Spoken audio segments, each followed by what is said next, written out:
Hoy el presidente de Estados Unidos, Joe Biden, ha emitido un discurso y ha hecho una serie de señalamientos verdaderamente contundentes contra la conducta que mantuvo el entonces presidente de Estados Unidos, Donald Trump, respecto al no reconocimiento de los resultados electorales en aquella nación y, en consecuencia, la manera como alentó el que sus seguidores realizaran una serie de expresiones públicas, de manifestaciones, hasta llegar a la irrupción concreta, histórica, en el Capitolio de Estados Unidos. Es un momento y una estampa que nos muestra la fragilidad de lo que hasta ahora ha sido considerada, pues la verdad, por sus propios voceros y medios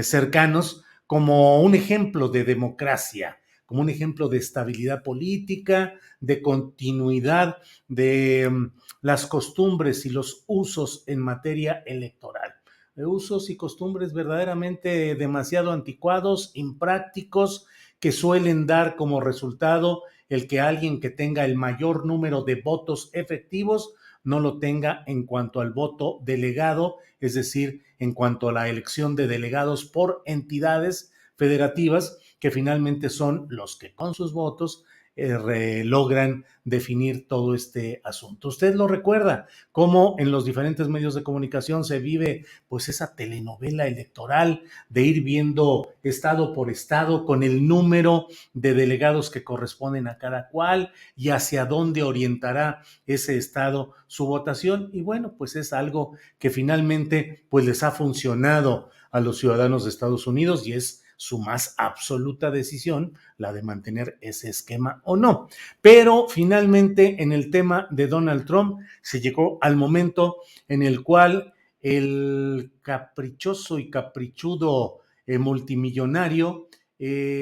pues ejecutó una serie de acciones para tratar de impedir que se consolidara la victoria de Joe Biden y que hubiese pues una verdadera acción anticonstitucional que puso los ojos del mundo entero acerca de lo que estaba sucediendo ahí. Escenas impensables de irrupción de personas armadas llegando hasta el interior del propio, de la propia sede del Poder Legislativo de Estados Unidos. Y todo esto enmarcado en lo que creo que vale la pena que analicemos y que comentemos en este espacio editorial. El hecho concreto de que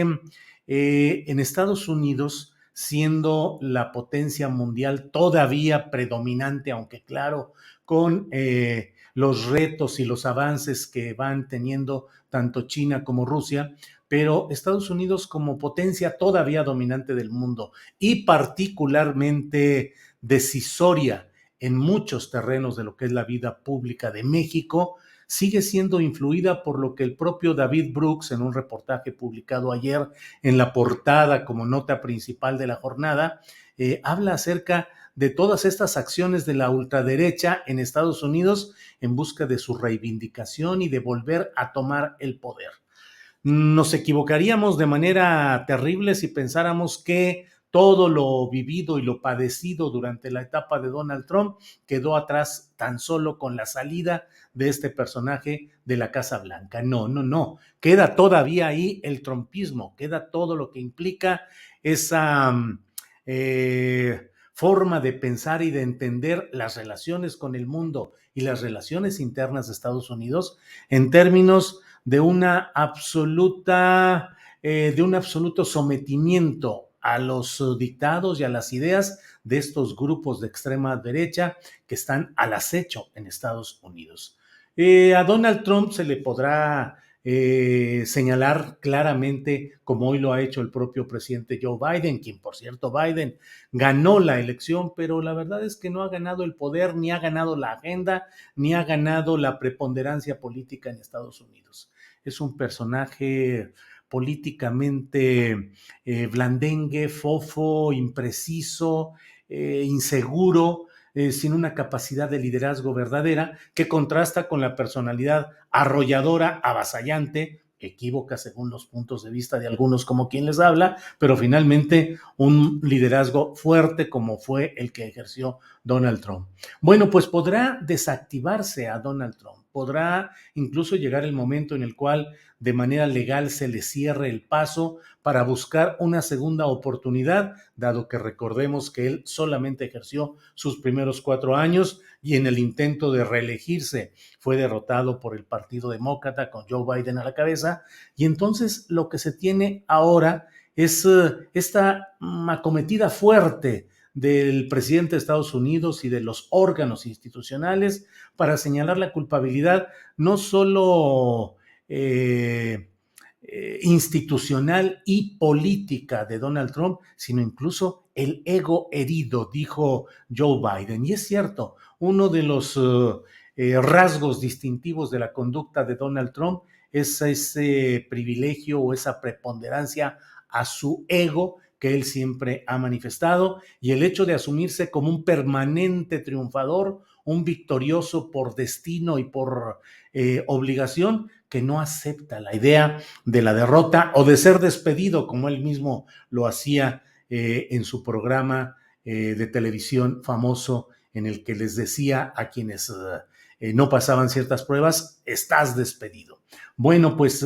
si no es con Donald Trump, puede ser con otro personaje cercano a su entorno, y sobre todo se habla de su hija Ivanka. Pero todo esto puede convertirse simplemente en una demostración más de la fragilidad de este sistema político y de este carril que se ha ido eh, construyendo en Estados Unidos como consecuencia del declive de este imperio. No es novedoso el término, no es algo que no esté siendo analizado y discutido, pero este imperio, el de Estados Unidos, es un imperio en decadencia, un imperio en declive, que como todos los imperios podrá tardar mucho o poco en llegar al punto de su caída, de su resquebrajamiento, pero ahí sigue todo lo que ha significado esta descomposición interna en muchos terrenos, pero sobre todo en el terreno de la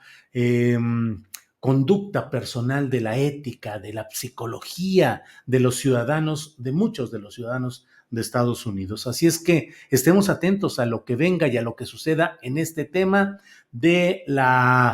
eh, lo que hoy ha señalado Donald Trump, perdón, lo que ha señalado Joe Biden en este primer aniversario de la acometida al Capitolio, donde recordemos que hubo 5 fallecimientos y 140 y tantos o 140 agentes fueron heridos. Las imágenes de lo que vimos y vivimos en aquella ocasión creo que son suficientes para prender los focos de alerta y hacernos ver que el eventual retorno de esta ultraderecha al poder en Estados Unidos constituiría un nuevo episodio de regresión y de problemática para el mundo entero, y en particular recordemos que en México las